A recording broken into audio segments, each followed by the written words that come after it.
एक वस्तु को 10% हानि पर बेचा जाता है। मीन्स अगर मान लिया हम लोग 100 की खरीदते हैं तो पहली बार में जो सा बेचते हैं 10% हानि का मतलब है हम लोग बेचते हैं 90 में। यदि इसे 20% कम में खरीदते तो ये बात बड़ी गौर से ध्यान करने की, 20% कम में खरीदते मीन्स जो खरीद रहे थे पहले अगर हम लोग उसे 100 में तो 20% कम का मतलब अब उसे हम लोग 80 रुपए में खरीदते। तो खरीदने वाले रेट हो गए हमारे यहाँ पे 80। अब क्या कहा उसने आगे, तथा 56 रुपए अधिक में बेचे। तो 56 रुपए है, अनुपात की संख्या नहीं है। तो ये अनुपात हमारे पास, ये अनुपात और ये है हमारे पास रुपए। अब अधिक का मतलब है दो, अधिक का मतलब है पहली संख्या कुछ होगी और बढ़ के कुछ नई संख्या बन जाएगी। मीन्स अधिक का मतलब दूसरी भाषा में कह सकते हैं अंतर। तो अंतर हमेशा दो संख्या में आता है। मीन्स पहली बार के बिकने में और दूसरी बार के बिकने में, क्योंकि उसने कहा 56 रुपए अधिक में बेचे तो पहली बार जितने में बिक रही थी उससे ज्यादा में बेचनी है। तो पहली बार के बिकने और दूसरी बार के बिकने के विक्रय मूल्य का मतलब दोनों विक्रय मूल्य का अंतर है 56। तो 30% का लाभ होता है। अभी 30% का लाभ कब हुआ है, जब हम लोग कम में खरीदते हैं, क्योंकि नहीं तो पहली बार तो नुकसान होता। तो लाभ भी हुआ है जब 20% हम लोग कम में खरीदते हैं, मीन्स 80 पे। तो 80 का अगर हम लोग 30% निकालते हैं, 30/100 करते हैं तो 8 दूनी 24, 24 आ गया। तो 80 में अगर हम लोग 24 जोड़ते हैं तो बन गया हमारे पास में 104। तो मीन्स अब ये बिकेगी वस्तु हमारी 104 की। तो ये पहली बार के बिकने के रेट, ये दूसरी बार के। अब ये सारी संख्याएं जो है वो हमारी अनुपात की संख्या। अब अनुपात को बढ़ाना कितना वो बताएगा 56। मीन्स पहली बार के बिकने और दूसरी बार के बिकने दोनों विक्रय मूल्य में अंतर 56 का लाना। तो फिलहाल जो अंतर आ रहा है वो आ रहा है 14 का। 14 की जगह लाना है 56 का। तो 14 4 गुना बन जाएगा, 14 चौका 56। तो मीन्स 4 गुना करेंगे तो आंसर हमारा 400। एक वस्तु को 15% ला पर बेचते हैं। मीन्स अगर हमारी खरीद है 100 की तो बेचते हैं पहली बार में हम लोग उसे 115 पे। तो 100 115 अनुपात की संख्या हमारी। अब 12% कम में खरीदते तो इसका 12% कम, मीन्स यहाँ पर 88 का अब हम लोग उसे खरीदते हैं। तो खरीद बन गई अब हमारी 88 रुपए की। तथा 42 रुपए अधिक में बेचते हैं। मीन्स पहली बार के बिकने विक्रय मूल्य और दूसरी बार के विक्रय मूल्य का अंतर है, रखना है 42। तो ये बाद में यूज करेंगे अनुपात को बढ़ाने के लिए, ऐसा छोड़ देते हैं। तो इतने परसेंट का लाभ होता है। तो ये लाभ कब हो रहा है 100 पे या 88 पे, तो ये होगा अब हमारा 88 पे। क्यों, कम में खरीदा तो लाभ हुआ, नहीं तो पहली बार तो लाभ था ही वो हमारा यहाँ पे।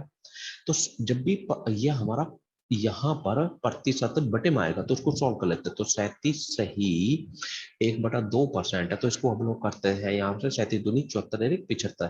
तो 75/2 करेंगे, प्रतिशत का मतलब 1/100 करेंगे। 25 तिया 75, 25 चौका 100। तो 3 हम लोग इसे लिखेंगे यहाँ पे 8।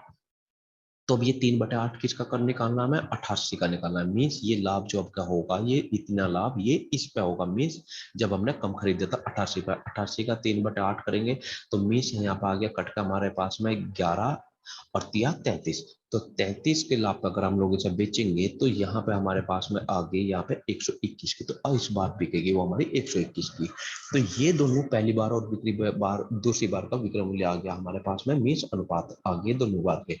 तो इन दोनों विक्रय मूल्य का अंतर जो रखना है वो हमें रखना है 42 रुपए का रखना है। तो फिलहाल जो अंतर आ रहा है वो 6 का, करना है 42 का। तो हमें 7 गुना बढ़ा देंगे। अब उसने कहा इस वस्तु को कितने में बेचेगी, 25% का लाभ हो। तो ये 25% का लाभ किसका निकालना, वो पहले वाले पर जो बिक्री है। क्योंकि यदि का मतलब होता है अगर ये ऐसा कम करके बेचा तो ये ऐसा हुआ हमारे पास में, नहीं है बेचेंगे तो वो हमारे पास क्रय मूल्य 100 ही रहेगा। 100 वाली चीज को 25% लाभ के लिए अगर हमें ऐसा बेचना है तो इसका मतलब 125 की हमें बेचनी पड़ेगी उसे।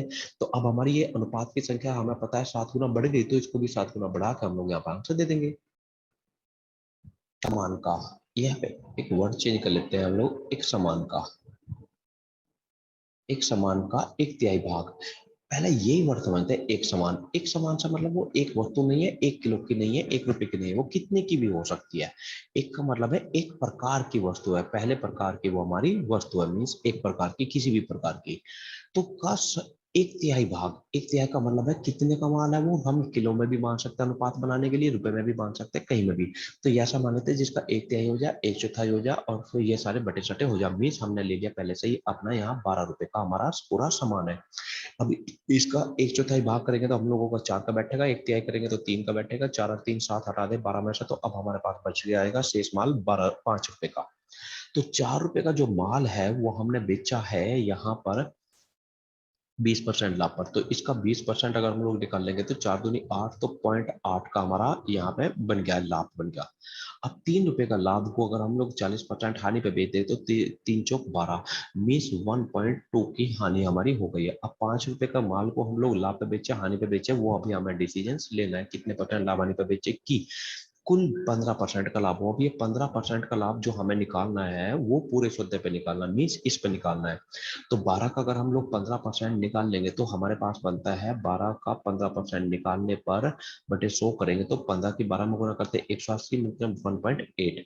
तो 1.8 का क्या होना चाहिए, लाभ होना चाहिए। अब ये सारा लाभ छोटे छोटे टुकड़ों का मतलब हिस्सों का मिलाकर लाभ आना चाहिए हमारा 1.8 आना चाहिए हमारा यहाँ पे।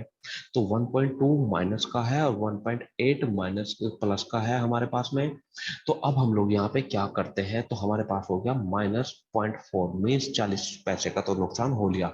अब हमें जो लाभ चाहिए वो चाहिए वो 1 रुपया 80 पैसे का, तो यहाँ हमें लाभ ज्यादा कमाना पड़ेगा। अब कितने का कमाना पड़ेगा, तो ऐसे ही हम लोगों ने ये पहले भी सीखा है। पहली संख्या मान लिया -3 है हमारे पास में, दूसरी संख्या कितनी हम लोग ले कि हमारे पास में प्लस के 2 आ जाए। तो यहाँ पे प्लस के हमें 5 लेने पड़ेंगे क्योंकि माइनस के 3 इसमें 8 का प्लस के 2 बचेंगे। ऐसे यहाँ क्या संख्या लेके माइनस के 4 8 का हमारे पास में यहाँ पे जो बैलेंस आ जाना चाहिए ये होकर वो 1.8 आ जाना चाहिए। तो हम लोग ले लेंगे यहाँ पे 2.2 में से 0.4 हटेगा तो 1.8 हमारा बच जाएगा। तो 5 वाली चीज को हमें जो लाभ पे बेची है तो 2 रुपए 20 पैसे के लाभ पे बेचेंगे, 5 वाली चीज को कितने परसेंट गुना 100 कर देंगे हम लोग। किसी सामान का 40% भाग 30% लाभ पर बेचते हैं तो पूरा सामान हम लोग यहाँ पे 100 रुपए का ले लेते हैं, उसका 40% निकलेगा यहाँ पे 40 आ जाएगा। लाभ आने अभी हम लोग बाद में देख लेते हैं हम लोग यहाँ पे। इसका 40 का अगर हम लोग 30% साथ ही चलो निकाल देते हैं तो 3 चौक 12, तो 12 रुपए का हमारे यहाँ पे लाभ हो गया। तो ये आ गया भाग, ये आ गया लाभ शेष सामान का। अब शेष सामान जो हमारा है वो 60 रुपए का है। इसका अगर हम लोग 75% निकाल लेंगे मीन 60 का 75% का मतलब 3/4 भी हम लोग कर सकते हैं यहाँ से। तो आ गया हमारे पास में यहाँ 45, क्योंकि इससे काटेंगे 15 15 या 45। तो मीन्स ये वाला जो भाग आकर निकलेगा वो आ गया हमारे पास में यहाँ 45 रुपए का माल आ गया यहाँ पे।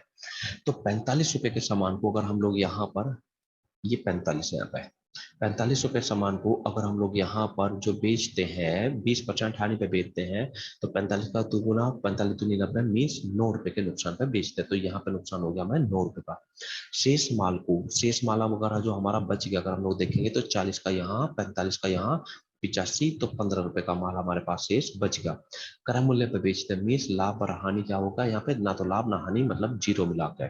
तो अब उसने कहा पूरे सौदे में, तो पूरे सौदे में 24 रुपए का लाभ हुआ तो 24 तो छोड़ देते हैं, पूरे सौदे में हम देखते हैं 12 का लाभ यहाँ 3 का नुकसान यहाँ। तो पूरा सौदा यहाँ तो जीरो है ही, यहाँ तो कुछ मतलब ही नहीं है यहाँ पे। तो पूरा सौदे में हमारा लाभ है 3 का, करना है हमें 24 का। तो कितने गुना कर देंगे यहाँ 24 करने के लिए 8 गुना बढ़ा देंगे। तो मीस यहाँ वस्तु को 8 गुना कर देते हैं तो आंसर कितना 8। तो उसने कहा पूरा सामान का क्रय मूल्य कितना। एक आदमी 40 किलो चावल 300 रुपए में खरीदता है। अब उसने कहा उसके 1/3 भाग। अब 1/3 क्या है हमारा अनुपात। मीन्स अगर टोटल वस्तु वो सारी की सारी वस्तु हमारी 3 किलो कह दो या 3 रुपए में कह दो से 3 रुपए की है। अब ये कितने किलो खरीदी कोई मैटर नहीं, कितने रुपए की खरीदी कोई मैटर नहीं, ये दोनों बात हमारी खत्म, इनका कोई यूज हमें यहाँ पे नहीं करना होता। अब उसने कहा उसने 1/3 चावल मीन्स 3 रुपए के चावल में से 1 रुपए के चावल उसने निकाल ले। तो मीन्स 1/3 आ गया हमारा एक, उसे बेचा है 20% लाभ पर। तो एक का अगर हम 20% लाभ करेंगे तो हमारे पास आ गया 0.2। अब उसने कहा शेष, तो शेष रह गया हमारे पास में 2 रुपए का माल कह दो या 2 किलो माल कह दो से 10% लाभ पर बेचा तो 2 का 10% आ गया फिर हमारे से 0.2। तो उसने कहा पूरे सौदे पर कितने प्रतिशत लाभ हानि हुई। तो पूरा सौदा है हमारा 3 का, तो जो लाभ हानि टोटल हुई है वो है हुई है 0.4 मीन्स 40 पैसे के लाभ हुआ। तो 40 पैसे का लाभ हुआ 3 रुपए के माल पर हुआ कितने परसेंट गुना 100, तो ये हो गया हमारा 40/3 मीन्स 13 से ही 1/3%।